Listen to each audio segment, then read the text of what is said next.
trabalhou foi o assunto das leis orçamentárias. Na verdade, esse assunto precede, ele está dentro de um capítulo, que é o capítulo do orçamento público. O último tripé do direito financeiro é o orçamento público. Se você fosse imaginar que o direito financeiro fosse um tripé, ele seria receita, despesa e orçamento. Não precisa de capa, Maria Eduarda. Capa desnecessária. Ok? Então, a gente está analisando o último tripé aí desse nosso sistema, que é o sistema financeiro do Brasil. Esse sistema ele é composto pelas receitas, pelas despesas e pelo orçamento público. O orçamento público nada mais é do que uma previsão, do que uma programação que o legislador determinou que fosse feito pelos administradores públicos. Então, se você for um administrador público, para você melhor gerir a coisa pública, você precisa avaliar quais são as possibilidades e as necessidades da sua gestão. Você precisa dar o máximo de transparência, de eficiência, de amplitude. Então, o orçamento público, ele é um sistema autorizativo, programativo das ações e despesas ali previstas. É um sistema complexo, visando tratar com harmonia e equilíbrio a atuação do Poder Executivo e do Poder Legislativo. Estas normas de direito orçamentário, como a gente já viu, devem observar alguns princípios. Já analisamos, É uma rápida revisão. Então, existem princípios que fundamentam esse orçamento. O princípio maior, não só do direito financeiro, não só do orçamento público, como também dos demais áreas do direito brasileiro, é o princípio da legalidade. Já vimos isso. Eu tenho outros princípios estabelecidos na Constituição Federal, especialmente no artigo 37, que a gente acho que nem lembra se mencionou, mas eles devem ser lembrados, porque eles estão ligados à principiologia que deve ser observada pelo administrador público. Óbvio que você os estuda um pouco mais de detalhes lá no direito administrativo. Ok? Então, tem até uma decoreba de cursinho, que é o LIMP, princípio da legalidade, princípio da impessoalidade, é isso? Princípio da moralidade, é isso? Princípio da publicidade,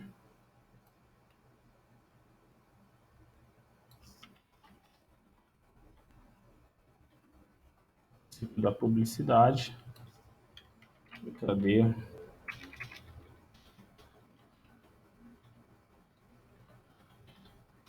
E princípio da eficiência.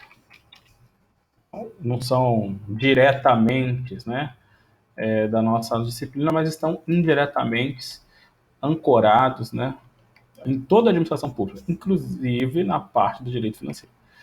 Então, rapidamente, legalidade significa que a atividade administrativa só pode ser feita na forma prevista em lei.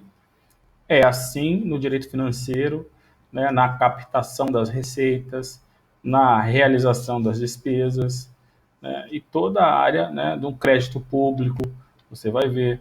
Né, então, tudo isso, né, decorre ou também deve respeitar o princípio da legalidade.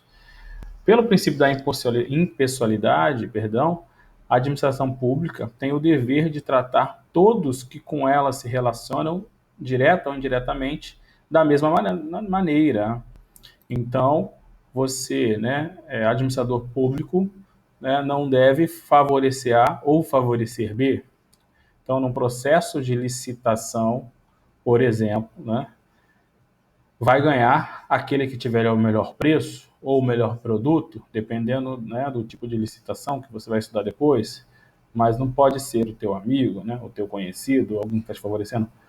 Esse é o certo, né? É isso que determina, né, a Constituição Federal, em razão né, de ser necessário a observância ao princípio da impessoalidade.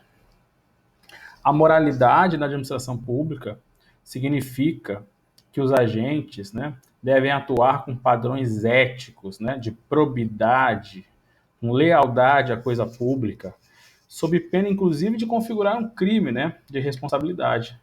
Então, né, moral é aquela conduta dentro, né, da esperada, né, aquela conduta que o homem médio realiza. Eu vou falar, né, o homem médio é a pessoa, né, escolhida na sociedade, que não representa nenhum lado nem outro, figura do homem médio, ok? Então, o administrador público ele tem essa obrigação principiológica a ser respeitada.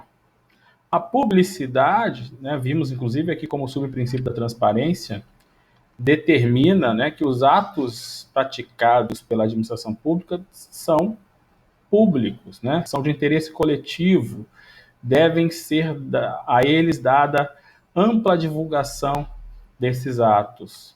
Né? Essa é a regra, porque todos têm interesse, né, nesses atos, inclusive para que possam fiscalizar as condutas praticadas pelos administradores. E a eficiência, né, significa que a administração pública tem que agir de modo a produzir, né, o máximo de efeitos possíveis. Né? As suas condutas devem dar melhor resultado. Né? Então, hoje não se aceita mais, não se admite mais uma administração pública lerda, né, ineficiente. Ao contrário, né, o que se busca é sempre a eficiência. Tá? Então, acho que já tinha comentado, não sei se todos, mas esses princípios vão melhor ser analisados, né, por você na disciplina de direito administrativo, mas eles têm aqui, né, uma parcela, uma comunicação, né, com o direito financeiro. Especificamente em relação, né, ao direito financeiro, a gente também identificou a existência de outros princípios, ok? Não lembro se foi essa mesma ordem que a gente trabalhou na aula passada, mas independente disso, né, vimos lá que no direito financeiro entende-se, né, pense o princípio da exclusividade, né? E pelo princípio da exclusividade, que faz com que a matéria orçamentária seja exclusiva, né, sobre receita ou fixação de despesa. Em outras palavras, né, buscou-se evitar com esse princípio o que antigamente a gente tinha, que eram chamadas caudas orçamentárias, né, rabos orçamentários, ou assuntos diversos não compreendidos as receitas e as despesas que eram incluídas nas leis orçamentárias, né, como forma de aproveitar a aprovação, né, recorrente que tem na lei orçamentária. A gente já viu, inclusive, né, as leis orçamentárias elas têm que ser votadas recorrentemente ou anualmente, dependendo da lei, né, a LDO e a LOA são votadas anualmente. E o PPA é votado de 4 em 4 anos. Então você tem sempre essa votação acontecendo. E aí, né, buscava-se aquele parlamentar de imoral, né, impessoal, aliás, com pessoalidade, ao contrário, né, buscava aproveitar isso para ter seus pleitos aprovados. Isso não é mais permitido. Então temos aí a proibição das chamadas caudas orçamentárias, em razão do princípio, né, da exclusividade. Então, segundo o princípio da exclusividade, não admite-se mais outro assunto estranho à lei orçamentária nessas leis. Está previsto na própria Constituição Federal, no artigo, 165, parágrafo 8º, que assim dispõe. A gente já viu isso, pessoal, mas eu sempre digo para vocês, né? Uma das formas da gente aprender os assuntos é repetindo, fixando, vendo várias vezes, né? Como é que você aprendeu tabuada, né? Eu aprendi assim, não sei se você foi da mesma forma. Eu fiquei repetindo de trás para frente, de frente para trás, né? Alguém pulando, fazendo chamada, indo para a escola falando tabuada. De certo modo, né? Por mais que alguns assuntos dependam de uma compreensão, mas a repetição também é parte, né, do processo de aprendizagem, ok? Por isso que eu faço questão de ficar sempre repetindo os assuntos, reafirmando os assuntos, para que você fixe os assuntos, ok? Então, o artigo 65, parágrafo 8º, dele pode-se extrair o princípio da exclusividade, pois há nele um comando legal, né, na verdade, um comando constitucional, corrigindo, né, sobre a impossibilidade, né, de conter matérias estranhas nas leis orçamentárias. Ele é específico para a LOA, mas, né, o entendimento da jurisprudência é que deve ser observado para todas as demais leis orçamentárias. Até porque o orçamento é um conjunto, né? Um complexo, uma reunião das três leis. Não dá para você pensar no orçamento só na LOA e esquecer dos demais, né? Ou das demais leis que fazem o tripé também orçamentário, ok? Então, o parágrafo 8º assim diz: a lei orçamentária anual não conterá dispositivo estranho, né? Aqui está a proibição ou o princípio da exclusividade. Não conterá dispositivo estranho a receita e a fixação de despesa. Né? Aí tem uma exceção, que ele coloca no final, não se incluindo na proibição a autorização de abertura de créditos suplementares e a contratação de operações de crédito. Então, se você, né, precisar, durante o orçamento, né, aumentar o valor das suas receitas, você pode editar uma outra lei aumentando o seu crédito, né, suplementar. O governo Bolsonaro está fazendo muito isso agora, né?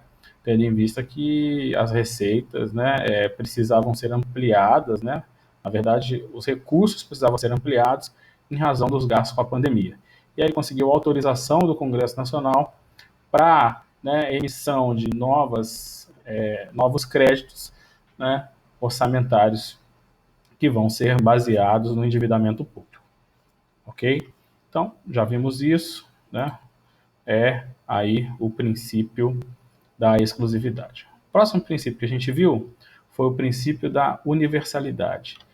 Se, né, por um lado, o orçamento público ele só vai conter matérias atinentes às receitas e às despesas, por outro lado, né, o orçamento público deve conter todas as receitas e despesas, né, previstas em determinado período.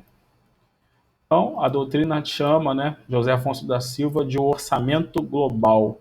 Então, o princípio da universidade traduz-se na ideia do orçamento global. Se o orçamento é a preparação, a programação das receitas e despesas que vai ter em determinado período, em determinado ente público, nada mais razoável que esse orçamento abranja, né, todas as receitas e despesas. Não dá para deixar nada de fora, né? Se eu deixasse o meu orçamento ia ser ineficiente, incompleto, né? Então eu tenho que abranger, é uma metodologia, né? Eu tenho que abranger todos ou todas as receitas e as despesas, né, em determinado período. A universalidade, né, pode ser compreendida aí, né, pelo fato da receita e as despesas terem todos os assuntos, né, como está previsto lá no artigo 65, parágrafo 5º da Constituição. Então, quando a gente vai analisar, né, a Constituição Federal, no artigo 65, parágrafo 5º, novamente, apesar de tratar-se especificamente sobre a LOA, mas também, né, deduz-se dessa aplicação um princípio orçamentário. Qual o princípio? Da universalidade. Então, veja no parágrafo 5º do 165 que o orçamento vai prever o orçamento fiscal de todos os poderes da União, dos fundos, dos órgãos, das entidades, das fundações, o orçamento de investimento, o orçamento da Seguridade Pessoal. Então, ele pensa, né, no máximo, na maioria, né, dos temas possíveis a serem objeto de regulação por essa lei. A Lei 4.320 também nos traz, lembra da Lei 4.320, de 64, que estatui normas gerais sobre o direito financeiro? Também nos traz, né, alguns princípios de direito financeiro. Então, a gente pode aí, né, tirar também do artigo 6º da Lei 4.320 a determinação, né, que o orçamento vai conter todas as despesas e todas as receitas. Então, né, não tem assim um artigo dizendo princípio é isso, né? Mas você denota, retira o princípio da forma que a coisa é organizada. Então, outro exemplo, tá? Não tem nada a ver com direito financeiro, mas é só para você ver que nem sempre a lei ela traz expressamente ou explicitamente um princípio. Você retira esse princípio de como a lei, né, criou alguma coisa, de como ela regulou alguma coisa, como aí nesses casos, então. Então, por exemplo, você já deve ter ouvido falar, que é muito mais comum, até porque a gente falou muito sobre isso quando teve a prisão em segunda instância do Lula, né? Então, já deve ter falado do princípio do duplo grau de jurisdição. Só para você entender essa questão da principiologia extraída da norma, né? Então, você já deve ter ouvido falar sobre o princípio do duplo grau de jurisdição. Já ouviu falar? O que é o princípio do duplo grau de jurisdição? Significa dizer que, por princípio, de toda a decisão cabe uma revisão. Então, regra geral, as decisões são dadas em primeiro grau de jurisdição. Então, se você entrar com uma ação na vara de família em Bangu, vai ter uma decisão lá de um juiz de primeiro grau, né? Uma sentença. Se você entrar com uma decisão, né, com uma ação, Ministério Público, por exemplo, né, no fórum da capital, denunciando alguém, né, oferecendo uma denúncia, vai ter uma sentença lá de condenação daquele juiz, daquela vara de primeiro grau lá da capital. E dois exemplos. A pessoa que se sentir, né, prejudicada, a pessoa que tiver uma sentença a seu desfavor, poderá recorrer dessa decisão, né? Ou seja, vai poder pedir uma segunda opinião, vai poder pedir uma segunda opinião num grau superior aí o segundo grau de jurisdição. Então, é fato, né, é conhecimento notório de todos que de uma sentença cabe uma decisão de segundo grau. Cabe uma revisão, né, um recurso, que aí pode ser uma apelação, pode ser um recurso ordinário, pode ser um recurso nominado, dependendo da sentença, dependendo, né, de qual seja a área específica. Você sabe que tem então essa possibilidade de você recorrer.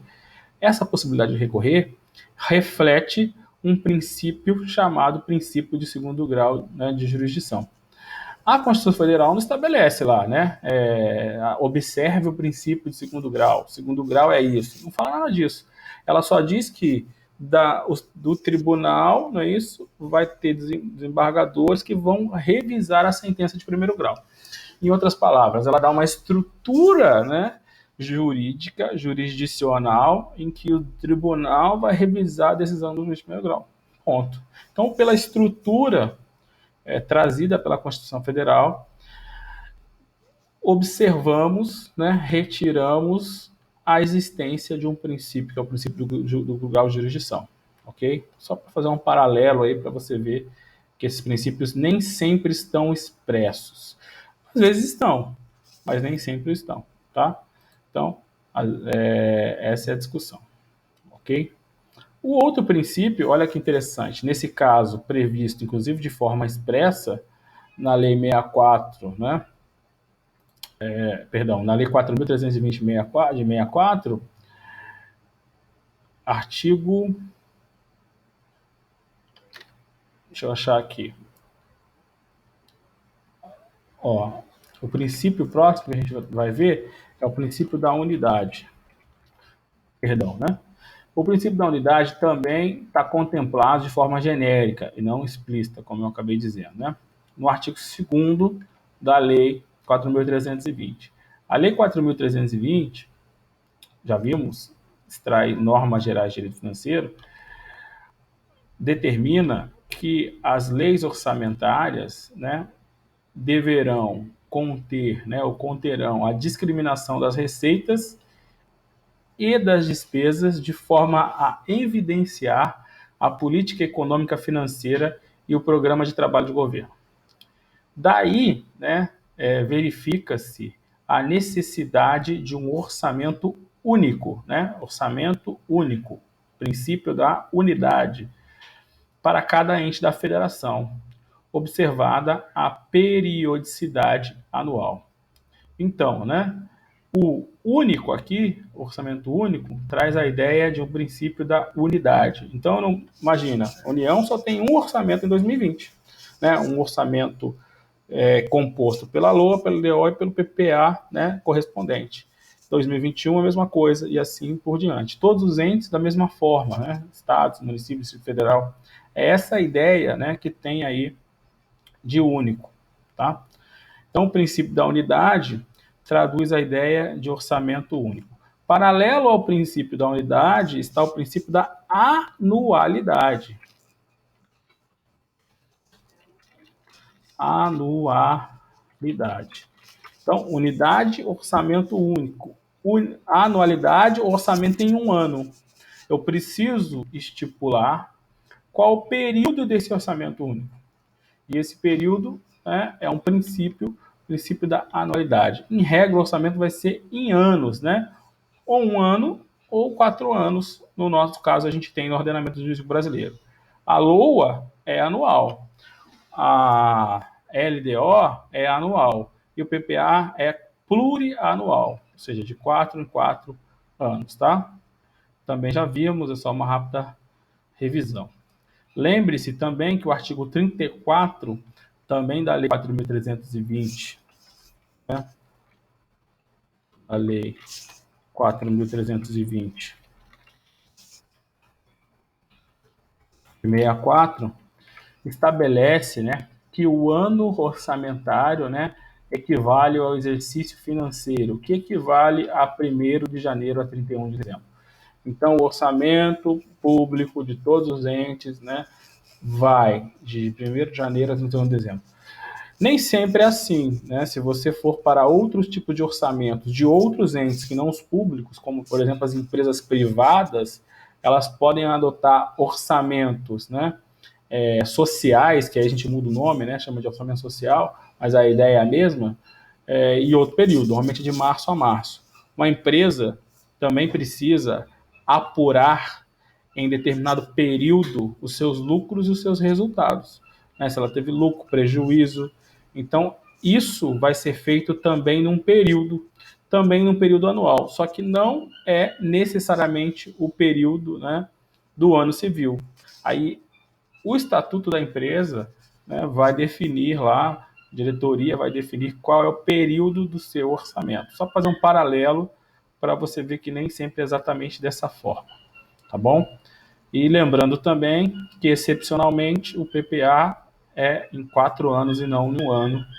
E aí dá uma excepcionalizada nesse período, né, orçamentário. Tá bom? Comentamos também o princípio da programação, ok? Lembrando que o princípio da programação, né, significa dizer que orçamento não deve conter apenas estimativas de receitas e despesas para o próximo exercício, mas ele visa, né, trazer os objetivos, as metas relacionadas às necessidades públicas. Então, eu preciso melhorar, né, o investimento em transporte, eu preciso melhorar a educação. Então, isso também pode ser, né, extraído, né, apoiado nos orçamentos públicos. Então, mais do que prever receitas e despesas, é direcionar barra programar para onde vai o dinheiro público, ok?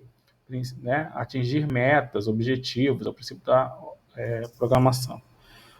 Também falamos, né, por fim, aí, do princípio do equilíbrio orçamentário. Então, eu preciso, né, eu como administrador público, né, exemplificando, eu preciso manter nos orçamentos públicos um equilíbrio entre as receitas e as despesas. Então, o orçamento público, né, tem que ser tratado de forma, né, a fazer com que as contas públicas mantenham uma equidade, um equilíbrio entre o que se arrecada e o que se gasta. Já te falei que o melhor gestor público é aquele que não deixa, né, nem deixa de gastar e nem gasta mais do que deveria. Isso é o mundo ideal. É claro que isso pode, né, ter exceções, por exemplo, numa época agora como a de pandemia, mas a regra é, né, que eu deva tratar as contas públicas com responsabilidade na gestão fiscal. Lembra, né? Determinação contida no artigo 1º, parágrafo 1º da Lei de Responsabilidade Fiscal. Recorda? Lei Complementar número 101 de 2000. Tudo isso a gente já viu, né? Vamos avançar. O último assunto da última aula, que a gente vai dar continuidade hoje, são as leis orçamentárias propriamente ditas, né? Como, né, está previsto as leis orçamentárias, o que elas devem conter, né, quais são as regras, especialmente constitucionais, previstas, né, para as leis orçamentárias brasileiras. Vimos, né, que o orçamento público brasileiro ele é composto por 3 normas, né, por 3 leis. O PPA, que é o Plano Plurianual, a LDO, que é a Lei de Diretrizes Orçamentárias,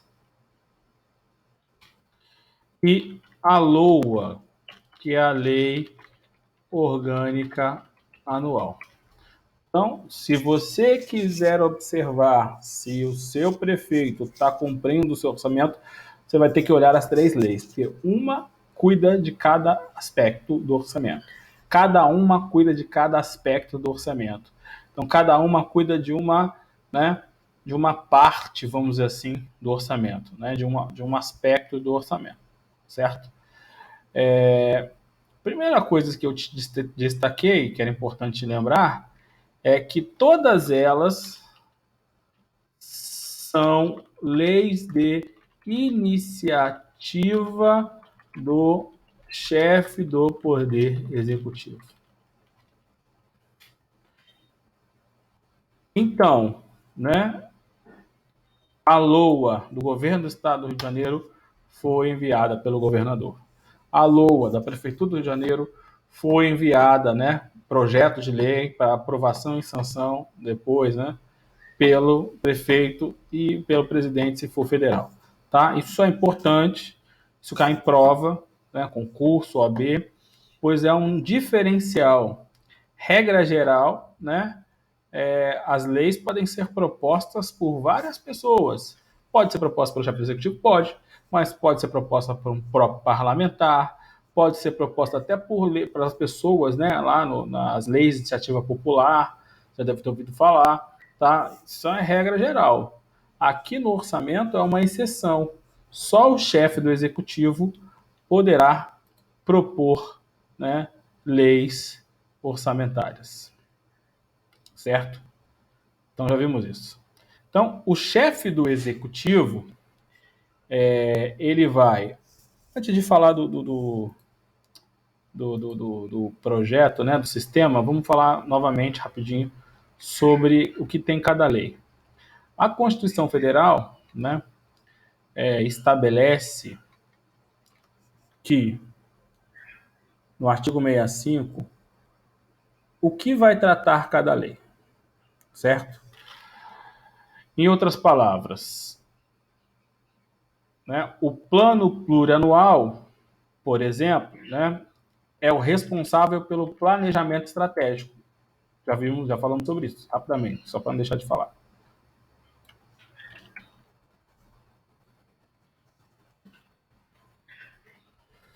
Significa dizer, né, que as ações estatais, né, de longo prazo, que vão influenciar a elaboração das leis de diretrizes orçamentárias, que é o planejamento operacional, e das leis, né, orçamentárias anuais, que é, de fato, a execução orçamentária, vão ser direcionadas pelo PPA. Então, o PPA ele está na frente, né? Ele foi votado antes, ele antecipa, ele influencia a LDO, né, e a LOA. Por isso que é uma lei de duração de 4 anos. O PPA vai ser votado no primeiro ano de mandato do chefe do executivo, para vigorar nos 3 seguintes e no exercício do próximo mandato. Então imagine, né, que o Crivella saia, ou fique, não importa, né, tendo a eleição agora em outubro, se é que vai ter também outra discussão. Teoricamente, em janeiro de 2021 começa um novo, né, mandato. Neste primeiro ano, o chefe do executivo, prefeito, por exemplo, vai, né, enviar para a votação o PPA que vai vigorar em 2022, 2023, 2024, que é os seus 3, né, anos de mandato últimos, né? E no primeiro do ano seguinte. O chefe do governo, né, municipal do ano que vem vai governar no primeiro ano com as regras previstas, né, ou pré-estabelecidas no PPA que está em vigor. Então, se for uma reeleição, ainda tudo bem, né, no sentido de que foi ele que criou aquele PPA. Se não for uma reeleição, né, seja porque não cabe mais, que acabou, né, a possibilidade, ou seja porque não houve essa reeleição pelas pessoas, fato é que, né, no ano seguinte, ou no primeiro exercício de mandato, o chefe, né, do executivo ele está amarrado ao plano plurianual pré-existente. Por isso aquelas informações, né, que agora não posso fazer muita coisa, né, agora o orçamento já está previsto, é fato, é verdade. As mudanças, né, efetivas, as mudanças de rumo da administração pública, né, acontecem especialmente no segundo ano de mandato.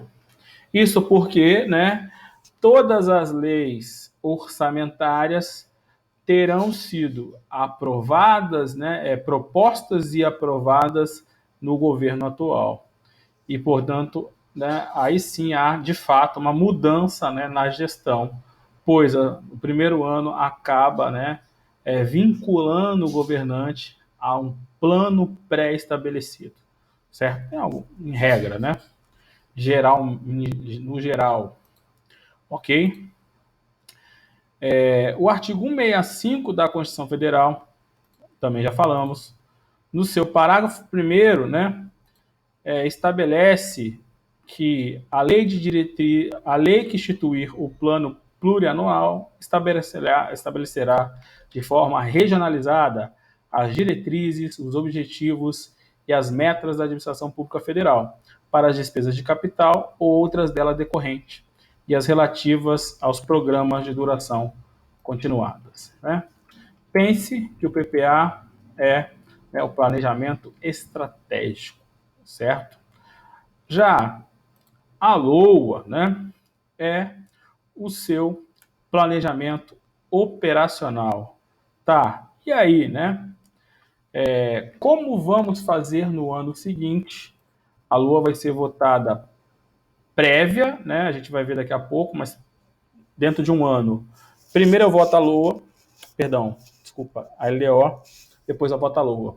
Ou seja, eu voto primeiro a LDO justamente para poder, né, a LOA seguir a LDO e seguir o PPA que está em vigor. Então, é o meu planejamento, né, operacional. Como é que eu vou executar o orçamento? Eu preciso, né, apoiar determinado setor, educação, saúde, né? Então, essas regras, né, que vão nortear a elaboração do orçamento em relação às metas, às prioridades do governo, né? Inclusive as políticas de agências de fomento, né? Então eu vou melhorar aqui o crédito para determinado setor, vão ser previstas na LDO, tá? Então, o parágrafo 2º também do artigo 65 estabelece como é que vai ser feito esse planejamento operacional. A Lei de Diretrizes Orçamentárias compreenderá as metas e as prioridades da administração pública federal, né, incluindo para as despesas de capital e para o exercício financeiro subsequente. Orientará a elaboração,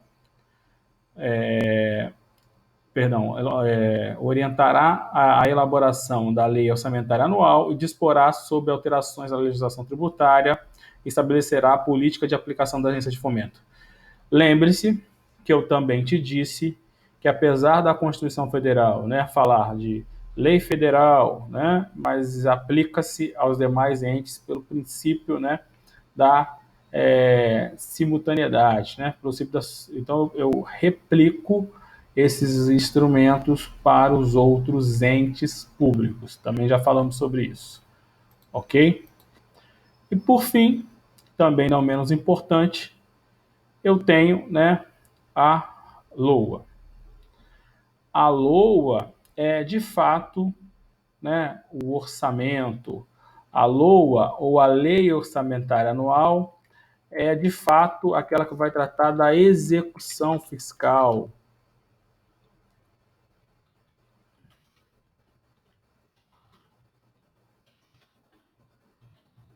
Então, também vai ter período de um ano, assim como a LDO, e vai, né, possibilitar a execução dos orçamentos fiscais, dos orçamentos de investimentos, do orçamento da Seguridade Social. Trata-se de uma lei anual, né, que deve ser encaminhada também pelo Poder, né, Executivo ao Poder Legislativo para ser aprovada todo ano. Tá? Existe um processo, né, vamos dizer assim, né, uma regra para a elaboração do orçamento que ele é muito importante. Então, como é que funciona, né, o projeto de elaboração de um orçamento? Vamos tentar criar uma linha do tempo. Qual que é o primeiro passo da criação de uma lei orçamentária? O primeiro passo é o envio do projeto de lei orçamentária pelo chefe do Executivo ao Congresso. Ou ao Legislativo, né? Porque pode ser Congresso ou não. Ao Legislativo. Então, o chefe do Executivo, ok? Se for da União, ele vai, inclusive, incluir na sua proposta de lei orçamentária, né, o orçamento do Poder Judiciário. Que o Judiciário, por ser um poder, né, e, consequentemente, independente, quem é que vai elaborar o seu orçamento é o próprio Poder Judiciário. Então, se você for lá no artigo 99, por exemplo, abra aí o 99 da sua Constituição Federal, você vai ver que tem essa disposição nesse sentido. Artigo 99. O Poder Judiciário é assegurada a autonomia administrativa e financeira. Eu não seria autônomo, né? Igual quando você é adolescente. Tu fala assim pro pai, pô, eu não vou fazer isso, não vou fazer aquilo. Quando tiver na minha, né, nas minhas custas, vai. Não é isso? Cadê os pais aí de plantão? Não é isso que você fala pro teu filho? Se eu estou dizendo que o Poder Judiciário ele é autônomo, significa dizer que ele tem liberdade financeira. Significa dizer que ele vai fazer o que ele quiser, né? Então, a proposta orçamentária do Poder Judiciário é feita por ele mesmo, certo? Então, o Poder Judiciário, por ter autonomia financeira, né? Os tribunais vão elaborar suas propostas de orçamento, obviamente, dentro dos limites, né?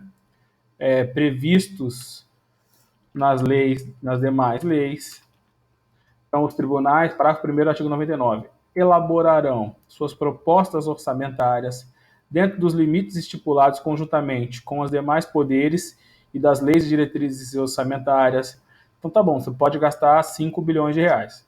Esse é o seu limite. Estava lá na LDO. Por exemplo, tu não pode aumentar a sua despesa de pessoal, porque você tem o seu limite também para gasto de despesa pessoal previsto lá na lei de responsabilidade fiscal. Tá? Então, o poder judiciário, seja ele federal, seja ele estadual, vai poder, sim, elaborar a sua proposta de lei orçamentária dentro dos limites legais. Ok? Encaminhará a proposta, né? O encaminhamento da proposta, ouvidos outros tribunais interessados, compete, na União, ao presidente do Supremo Tribunal Federal e dos tribunais superiores com aprovação dos respectivos tribunais. E no âmbito dos estados e do Distrito Federal, ao presidente, né, dos tribunais de justiça com aprovação dos respectivos tribunais. Então, no Poder Judiciário Federal, ao Supremo Tribunal Federal, né, ou dos tribunais superiores, TST, né, por exemplo, STJ, conforme o caso. E nos estados, o presidente do TJ vai encaminhar a sua proposta orçamentária para quem? Para o chefe do executivo. Certo? Por quê? Porque aí o presidente ou o governador, conforme o caso, vai anexar aquela proposta orçamentária judicial à sua proposta orçamentária para quê? Né? Para dar andamento. Então, qual é o próximo passo, né? Uma vez que o chefe do Poder Executivo, presidente, né, ou governador, ou no caso o prefeito, mas aí não vai ter que anexar com proposta judiciária, porque a gente não tem, né, Poder Judiciário Municipal, ele vai, né, consolidar, então qual é o próximo passo, né? Ele vai consolidar o projeto de lei orçamentário.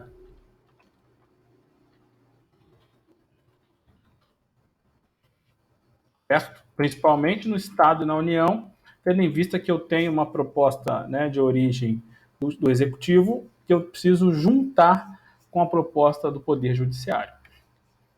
Certo? E aí esse PL, né, que é esse projeto de lei, vai ser encaminhado, né, por mensagem ao presidente da República, né, pelo presidente da República, perdão, no caso do governo federal, ao Congresso Nacional. Tá? Vamos estudar especialmente o governo federal do Congresso Nacional, porque cada estado, na sua Constituição estadual, vai ter uma regra, né, um prazo pré-estabelecido. Então, imagine, seria que olhar, né, todos os estados para ver se num estado o prazo é um, o prazo é outro. Então, pode ter peculiaridades que não cabe aí para a prova. A não ser que você for estudar para um concurso, né, de específico para procurador de justiça do estado de Rio de Janeiro, aí sugiro que você estude, né, também essas peculiaridades. Mas aí tem que ver o edital, tá? Vamos ver o que está na Constituição Federal. A Constituição Federal estabelece no artigo 35 do ADCT a forma, né, e os prazos de envio desses projetos de lei. Ok? Então vamos lá. Abre aí o 35, né, do ADCT e aí você vai ver o seguinte disposição.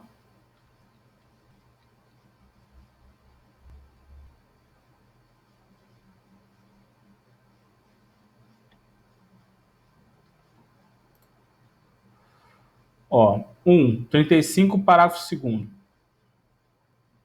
Até que a entrada em vigor da lei complementar a que se refere o parágrafo 9º, inciso 1 e 2, serão observadas as seguintes normas. Então, também já comentamos, não sei se você vai se recordar, a Constituição Federal, quando foi criada em 1988, ela, né, estipulou que uma lei complementar iria criar uma norma geral de direito financeiro, que até hoje não aconteceu. A gente acabou adotando a Lei 4.320 de 64, que sequer era uma norma complementar, né? Lembra que a lei complementar é uma lei nova, né? Uma lei que foi criada pela Constituição de 88. Antes de 88 não existia lei complementar. Ou era lei ordinária, ou não era lei, né? Ou seria a Constituição, ou seria decreto.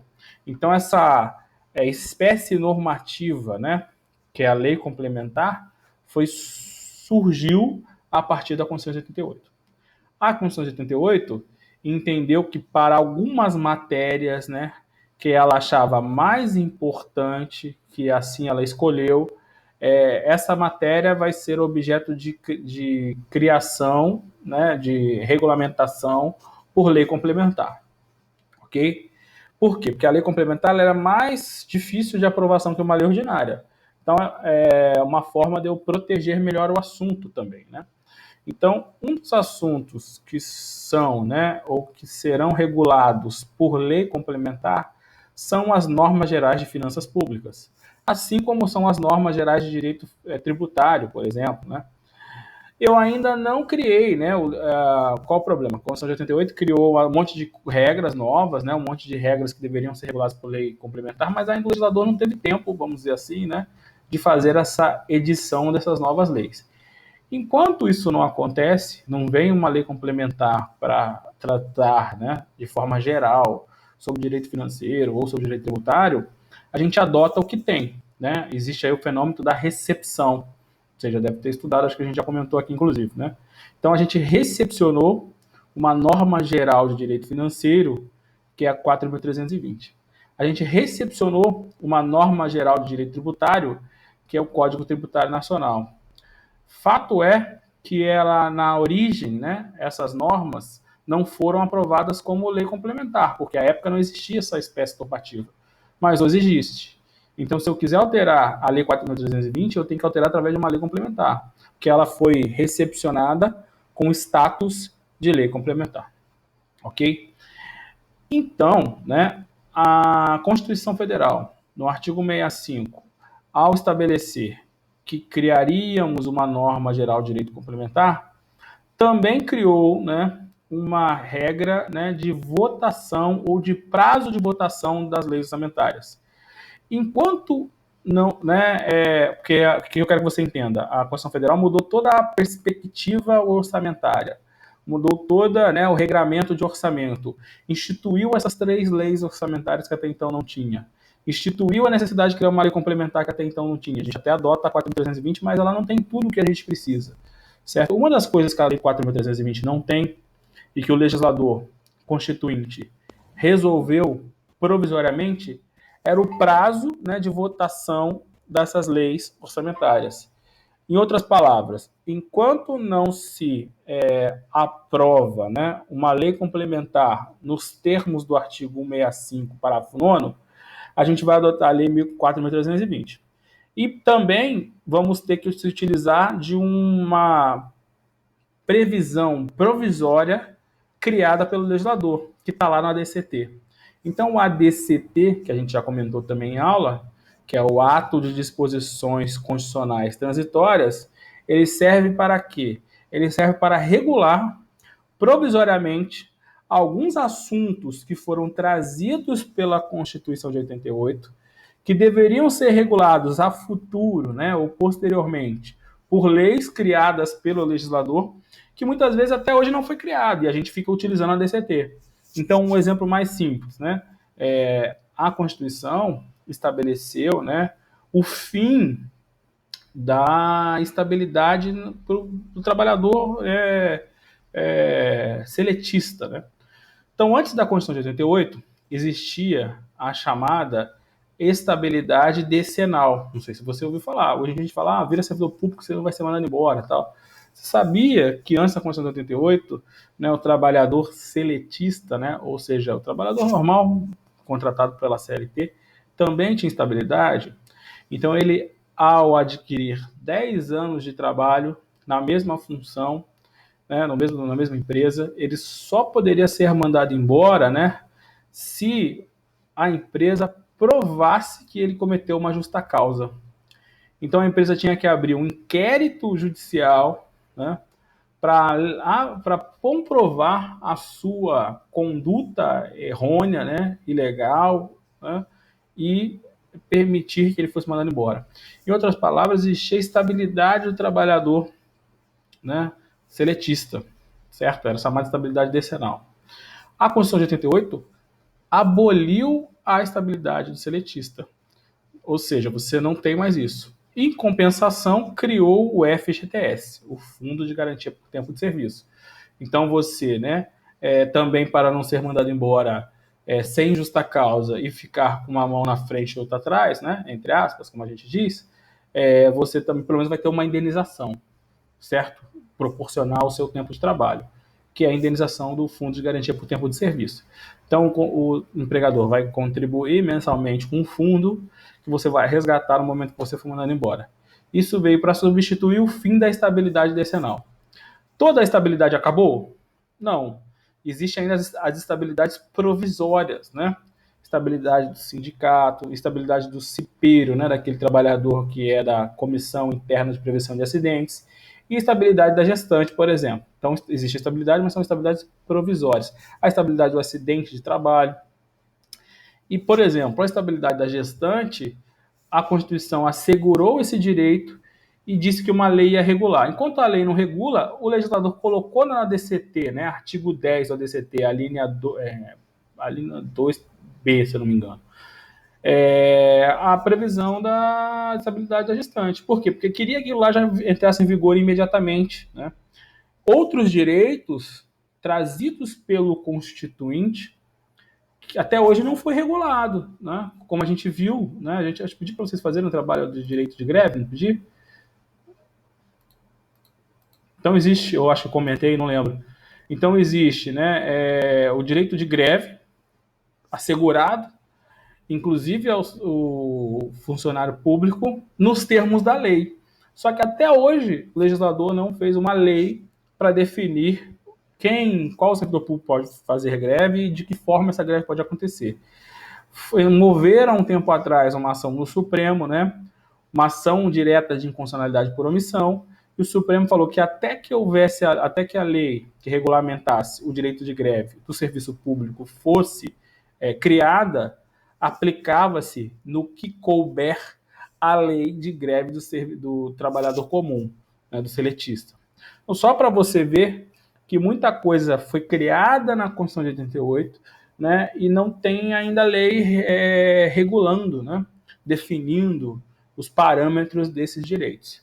Algumas coisas que o Constituinte entendeu que era muito importante, que não dava para guardar, né, até a criação dessa lei, ele mesmo regulou provisoriamente ou transitoriamente no a DCT. É exatamente o que a gente está estudando aqui. Então tá bom, agora todo ente público vai ter um orçamento através de 3 leis. PPA, LDO e... Tá, mas quem vai enviar, quando vai enviar, como que aprova isso? Tá?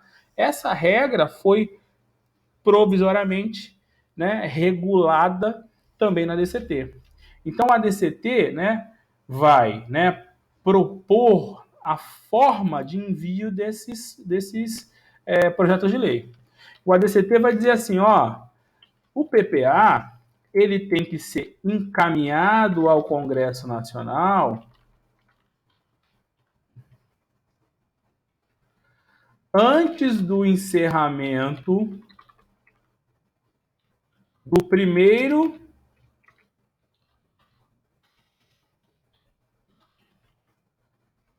exercício financeiro.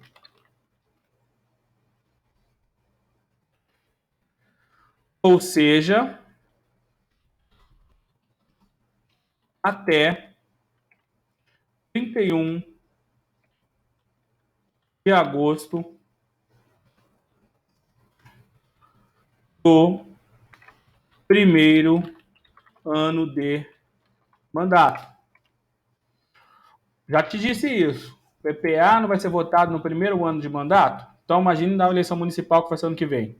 Então, no primeiro ano de mandato do novo prefeito, ou do mesmo, né? Espero que seja novo, ou do Crivella, ele tem que enviar o PPA para votação, certo?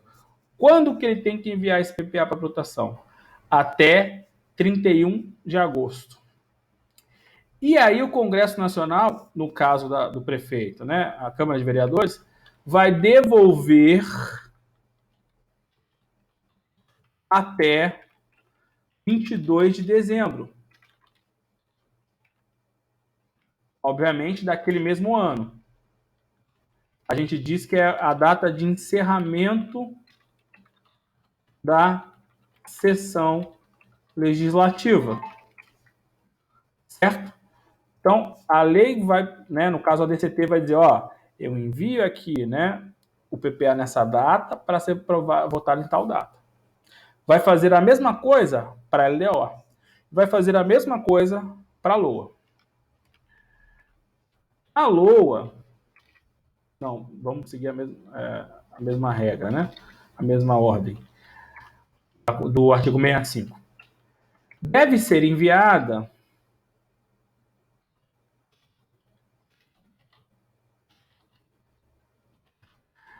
eu coloquei em Congresso Nacional ali, né? Mas leia-se Poder Legislativo.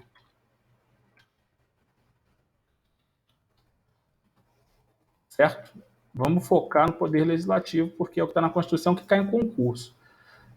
Porque é uma regra para todo mundo.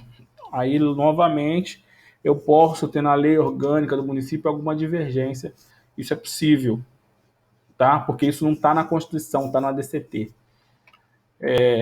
Então, voltando, né? Quando que o presidente da República encaminha a LDO para a votação? Ele vai encaminhar, segundo a lei, até 8 meses e meio antes do encerramento do exercício financeiro. Você vai entender por que é 8 meses e meio daqui a pouco, não se preocupe. Parece esquisito, mas tem um sentido. 15 de abril, ou seja, 15 de abril de cada ano. Aqui é de cada ano. No PPA, era no primeiro ano de mandato. Por quê? Né? Porque o PPA era de 4 em 4 anos. Aqui não, é todos os anos. Quando que o Poder Legislativo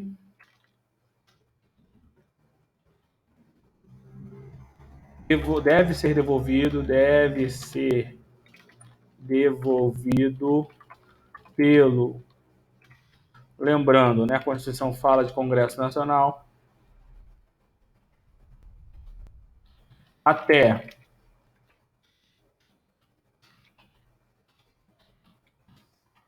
17 de julho de cada ano, que é o encerramento do primeiro período da sessão legislativa. A sessão legislativa, né, tem 2 períodos, primeiro semestre, segundo semestre. O primeiro período termina no dia 17 de junho, aí eles estão em recesso, e o segundo período termina dia 22 de dezembro, pelo menos na teoria, né? Pelo menos na Constituição. Por fim, a LOA, mesma sistemática. Então, o chefe do executivo, né, encaminha, vamos pensar, o presidente da República, ao Congresso Nacional até 4 meses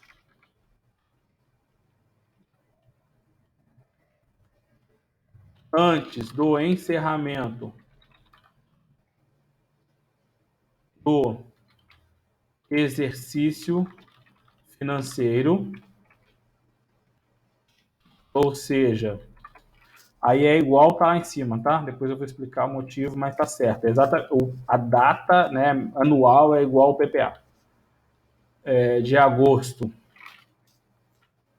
de cada ano, aí tem diferente.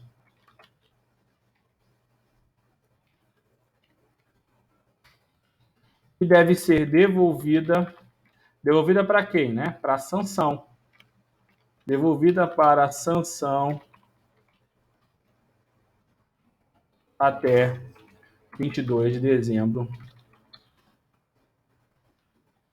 de cada ano, ou seja, encerramento da sessão legislativa.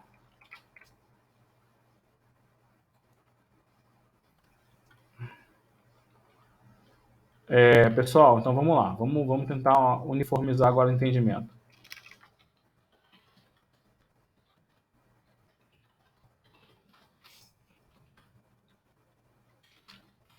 O que o legislador quis fazer, né? Você tinha conseguido observar. Ele criou uma diretriz aí, né? De período para que os projetos de lei, né, orçamentárias possam ser enviados. Então vamos lá. Vamos pensar aqui que ano que vem fosse, eu quero que você lembre-se que isso aqui é regra para a Constituição Federal, né? Pode ser que cada município adote. Eu preciso que uma lei exista e que essa lei seja aprovada. Então, hoje, está em vigor um PPA, está em vigor uma LDO e está em vigor uma LOA. Consegue visualizar isso? Só que essas leis vão vencendo, certo? A LOA vence todo ano, ou seja, todo ano tem que ser aprovado uma, LDO todo ano tem que ser aprovado uma, e o PPA de 4 anos eu tenho que aprovar uma. No primeiro ano de governo, né, ou seja, no primeiro ano de governo do Bolsonaro, por exemplo, que é o atual, né?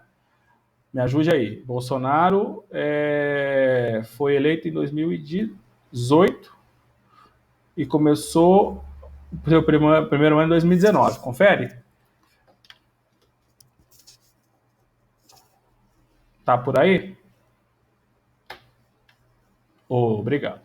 Então vamos lá. No primeiro ano de governo de Bolsonaro, em 2019, olha para cá e presta atenção, que isso aqui é chatinho. Ele estava, né? Ele trabalhou, vamos dizer assim, dentro de um PPA existente, ok? Ele trabalhou dentro de uma LOA existente. E ele trabalhou dentro de uma LDO, né, inverter a ordem, existente. Por quê? Porque já tinha sido aprovado por governos anteriores. Ok? No primeiro ano do governo, o que ele tinha que fazer? primeiro votar um PPA para os próximos 3 anos e para o ano seguinte do governo posterior. E ele também tinha que aprovar, no primeiro ano de governo dele, a LDO e a LOA do segundo ano. E no segundo ano ele ia votar do terceiro e assim sucessivamente, certo? Então, no primeiro ano, o que ele tem que votar? Ele tem que votar as 3 leis. Ele vai ter que votar, né, primeiro o PPA, ele vai ter que votar, né, a LDO, ele vai ter que votar a LOA. A lei estabelece os períodos, né, de votação. Então, vamos analisar o primeiro deles, né, o PPA. Então, o PPA vai ter que ser encaminhado até o final. A lei fala, né? Se você for ler a lei fala assim, né? Inciso 1, lá do parágrafo 2º. O projeto do plano plurianual de vigência até o final do primeiro exercício financeiro do mandato presidencial. Então ele fala, né? O PPA, né, vai vigir até quando? Até o primeiro ano de mandato do presidencial, ou seja, vigora o segundo, terceiro e o primeiro, como a gente já viu. Subsequente, será encaminhado até 4 meses antes do encerramento do primeiro exercício financeiro e devolvido para a sanção até o encerramento da sessão legislativa. Aí, como eu coloquei para você, né, 4 meses antes do encerramento do primeiro período financeiro corresponde a 31 de agosto. Então, se você voltar de 22 de dezembro para trás, né, você vai chegar a 31 de agosto, né, porque você vai ter setembro, outubro, novembro e dezembro, 4 meses antes, certo? Então, 4 meses antes é antes de 31 de agosto, certo? Dezembro, encerramento, né, do exercício financeiro, no 22 de dezembro, volta 4 meses, 31 de agosto. Então, o PPA vai ser encaminhado até 31 de agosto. Encaminhado para quem? Encaminhado para a votação. É um projeto de lei, lembra? E todo projeto de lei tem que ser votado, certo? Votado por quem? Congresso Nacional. O Congresso Nacional ele tem que votar, não é isso? Aprovar, modificar, fazer as emendas, conforme o caso, e devolver para a sanção presidencial. Ok? Até quando ele faz isso? Até dia 22 de dezembro. A mesma regra temporal também é feita para as demais leis.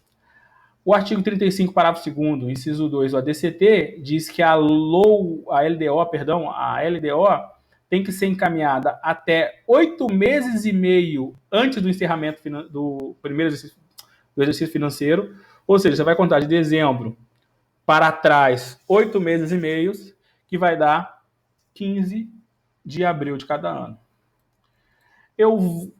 Eu, presidente Bolsonaro, encaminho aquele projeto de lei de diretrizes orçamentárias até 15 de abril para ser votado e discutido pelo Congresso Nacional, né? Até quando? Até o encerramento do primeiro período da sessão legislativa, né?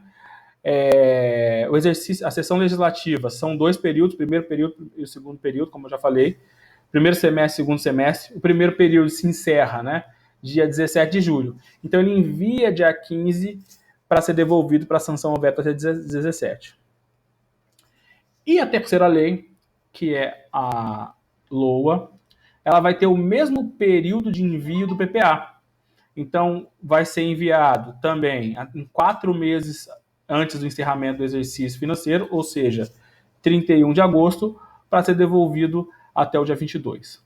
Então, no primeiro ano de governo, Bolsonaro enviou a LDO e enviou, né, no primeiro período, 15 de abril, né, para ser devolvido e sancionado até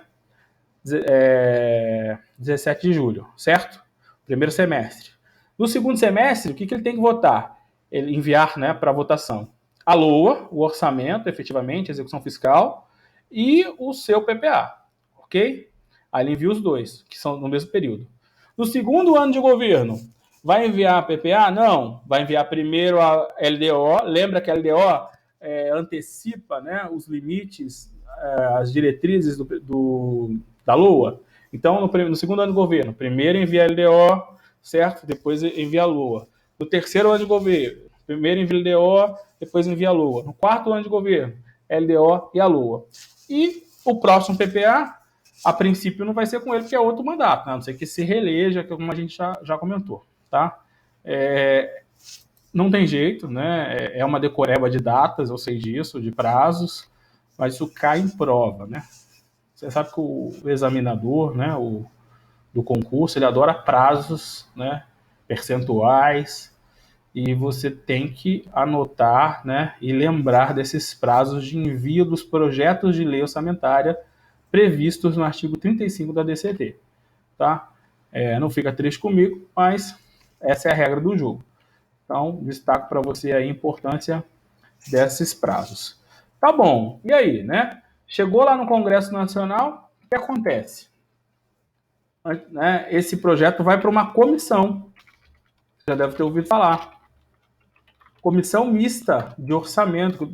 Você sabe que no Congresso tem aquelas comissões que são mais importantes, né?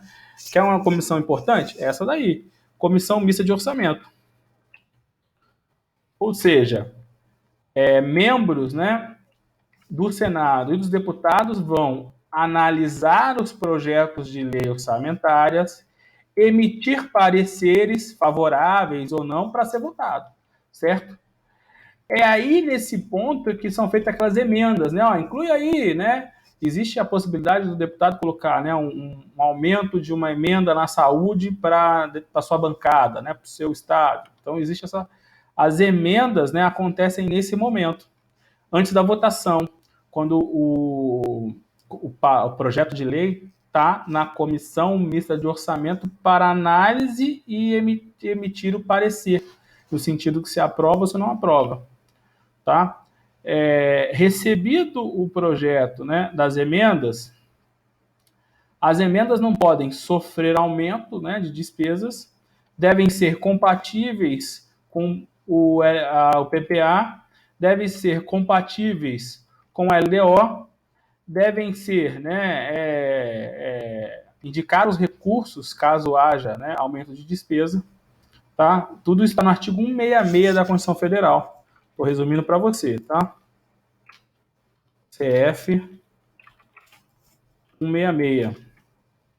Então, se você for lá para a sua Constituição Federal, no artigo 166, vai falar sobre as emendas, né, e aprovação do projeto de lei orçamentária. 166. Deixa eu achar aqui rapidinho.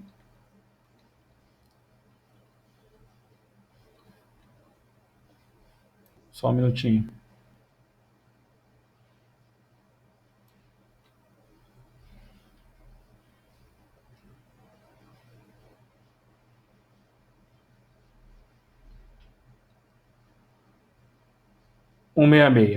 Os projetos de leis relativos aos planos plurianual, às diretrizes e orçamentos, os orçamentos anuais e os créditos adicionais serão apreciados pelas duas casas do Congresso Nacional na forma do regimento em comum.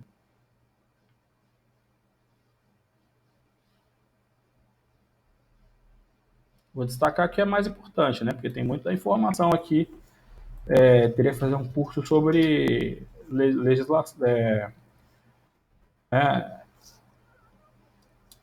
legislação, sobre lei. Caberá à comissão mista, já comentamos, né? Permanente, de senadores e deputados, examinar e emitir parecer sobre os projetos de lei, também já comentei isso, né? Examinar e emitir parecer sobre os planos e programas nacionais, regionais e setoriais. As emendas serão apresentadas pela comissão mista, sobre elas emitirá parecer, também falei isso, né? E apreciadas de forma regimental pelo plenário das duas casas. As emendas do projeto de lei orçamentária anual, né, ou os projetos de lei que modifiquem, somente podem ser aprovadas, caso sejam compatíveis com o plano plurianual e a lei de diretrizes orçamentárias, também já falei isso, indiquem os recursos necessários admitidos apenas para os provenientes da anulação de despesas excluídas, as dotações orçamentárias, né? Aqui é bem específico aqui como é que funciona a regra, né, interna da aprovação desse projeto de lei orçamentária pelo Congresso Nacional após as alterações das emendas eventualmente feitas. Resolveu lá no Congresso Nacional, até que eu te falei, volta para quem, né? Volta para o presidente da República. Porque é uma lei, né, em regra geral, né? Aliás, as leis devem ser o quê? Sancionadas e publicadas. Sabe que emenda à Constituição, né, ela não é sancionada e publicada. É pelo presidente da República, na verdade, ela vai ser, né, editada pelo próprio Congresso Nacional. Mas a lei normal, como é a lei orçamentária, volta ao presidente da República para sancionar, né, inclusive ele pode vetar, pode derrubar o veto, tudo você vai estudar em lei depois, né, na aprovação de lei constitucional, direito constitucional, e publicada, certo? Então esse é o caminho, né, de uma lei orçamentária para a sua aprovação, tá? A lei ela pode sofrer, né, ela vai sofrer o controle, né, nas próprias dentro do Congresso Nacional, ela vai sofrer um controle, né, no próprio pelo próprio presidente da República quando sanciona ou veta essa lei, tá bom? Então fechamos aí, né, a elaboração, o envio, né, os prazos de um projeto de lei orçamentária, tá? Ficou alguma dúvida?